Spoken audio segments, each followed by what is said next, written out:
Aalis na sana ako dito pero nagulat ako dito kasi paano ba naman kasi bigla may kumuha dito ng susi ko. Uy, ano ba yan? Ba't mo kinukuha susi ko? Huwag ka muna umalis, harapin mo muna ako. Harapin, bakit? Sino ka ba? Lalaro tayo, ML, 1v1. Aalis nga ako, kinukuha mo yung susi ko. Nasa akin susi mo, paano yan? Mag-1v1 muna tayo bago umalis. So, at ano ito mapagbigay niya? Ano ba gagamitin mong hero? Leslie, top 1 global to. Ano ba yun? Tapang global. Di mo ba alam na ako nagturo kay Lax na cancel ult? Cancel old ka pa nalalaman dyan. Tara na nga.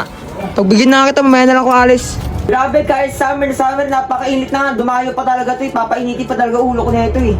Diba? Ready ka na ba? Oo, ready na ako. Tatalunin ko to, naka-Leslie ako eh. Top 1 global. Kaya dito pinapasok ko na kagad siya dito sa gaming room ko para masimulan na kagad namin to. May pasabi-sabi pa talaga to top 1 global to sa ng Leslie, parang wala naman. Kaya umpisa pa lang talaga dito, pinakitaan ko na kagad siya dito malupitan damage. Akala niya siguro dito, makakaisa na siya sa akin. Pero tinignan dito yung reaction niya na napatay ko siya dito. Kala mo siguro makakatakas ka pa. Ay, patay ka? Ba naman yan, akala ko naman kakabahan ako sa'yo. Akala ko naman mahihirapan ako dito makalaban to. Pero tingnan niyo mga ginagawa nito, palag sa akin. Hindi niya alam siguro na mas malakas ako sa kanya mag-MM. Hindi pa talaga siya umuwi dito, kaya ngayon tutulungan ko tuloy sino makauwi sa base niya. Masyado ko nakukulitin na, hindi mo kilala kinukuha naman ng susi. O ngayon, tutulungan na kita. Makulit ka masyado. Tapos dito, pinipilit niya pa talaga yung lumaban sa akin. Alam niya man wala siya laban sa akin. Ano ba naman yan? Parang wala naman ng kalaban dito. Wala pang tatahan yun na parang mas malakas talaga yung parang mahirapan ako. Tapos dito sa sobrang kampante ko talaga dito. Hindi ko naman layan dito na sumusugod na pala ako dito sa tower niya. Sa totoo lang, wala naman talaga siyang damage dito kasi yung tower lang naman dyan may damage. Nakasiyang patuloy siya sa akin dito. Tapos bigla pa ako niyabangan. Ay, ano ba ngayon? Long. Lumabas ka Long. Lumabas ka story mo. Pero, Patay ka na. dito na rin eh. Ano? Patay. Ang likod pa nga sa likod.